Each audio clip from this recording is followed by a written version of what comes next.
Mahkamah Konstitusi atau MK telah menolak permohonan Iwan Iip terkait hasil Pilkada Kabupaten Tasikmalaya. Dalam sidang yang digelar secara daring Jumat 19 Maret 2021, Ketua Mahkamah Konstitusi Anwar Usman membacakan amar putusan yang intinya tidak menerima permohonan pemohon. Sebelumnya, pasangan calon Bupati dan Wakil Bupati Tasikmalaya, Iwan Saputra dan Iip Miftahul Paus, melayangkan permohonan kepada Mahkamah Konstitusi untuk mendiskualifikasi calon Bupati terpilih atau pemungutan suara ulang di 9 kecamatan. Namun, keduanya tidak dikabulkan Mahkamah Konstitusi lantaran dalil-dalil yang disampaikan pemohon tidak beralasan menurut hukum. Diwawancara melalui panggilan video Sabtu 20 Maret 2021, Kuasa Hukum KPU Kabupaten Tasikmalaya Ali Nurdin menjelaskan, permohonan diskualifikasi yang tidak dikabulkan Mahkamah Konstitusi telah sesuai dengan peraturan perundang-undangan yang berlaku. Dalam Undang-Undang Pilkada dijelaskan, diskualifikasi bisa dilakukan diantaranya apabila terjadi pelanggaran politik uang yang terstruktur, sistematis, dan masif. Untuk diskualifikasi sendiri, Undang-Undang Pilkada sudah mengatur alasan PSU atau alasan diskualifikasi, yaitu pertama, kalau terjadi pelanggaran money politik yang terstruktur, sistematis, dan masif. Dalam kasus di Tasik, Mahkamah menyatakan pelanggaran ini tidak terbukti ada money politik karena pembagian uang 500.000 itu merupakan bantuan operasional untuk RT siaga dalam rangka melaksanakan program pemerintah untuk menanggulangi dan mencegah wabah COVID.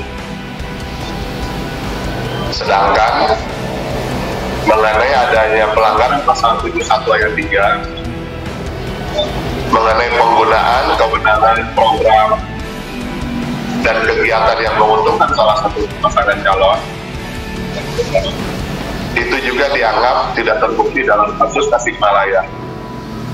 Karena program sertifikasi tanah wakaf itu merupakan program dari pemerintah pusat yang anggarannya tidak ada anggaran dari APBD dan tidak ada hubungannya dengan pilkada. Dengan demikian, Mahkamah berpendapat tidak cukup alasan untuk melakukan diskualifikasi atau memerintahkan pemungutan suara ulang.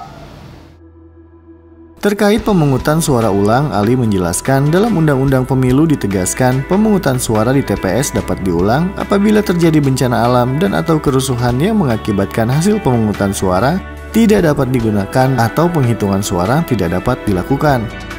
Selain itu, pemungutan suara ulang wajib dilakukan apabila petugas di TPS terbukti membuka kotak suara dan atau berkas pemungutan dan penghitungan suara tidak dilakukan menurut tata cara yang ditetapkan dalam ketentuan peraturan perundang-undangan. Ada kasus di Morowali Utara.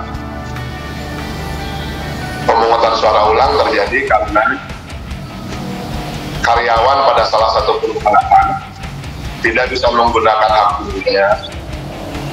Karena kalau mereka keluar dari perusahaan untuk mencoblos, mereka harus balik lagi ke perusahaan dengan membawa surat swab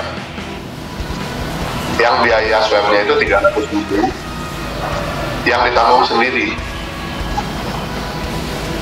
Jadi karyawannya tidak mau keluar, sehingga dibuatlah PSU. Ada lagi PSU yang di Nambire, Papua, itu PSU-nya untuk satu kabupaten karena jumlah DPT 102% daripada jumlah penduduk. Jadi jumlah pemilihnya itu melebihi dari jumlah penduduk. Itu kan tidak logis ya. Ada lagi di Teluk Wancano, kalau nggak salah, Papua juga. Itu juga PSU. Nah, dalam kasus di Tasik, tidak ada hal-hal yang menyebabkan Mahkamah mengabulkan permintaan PSU.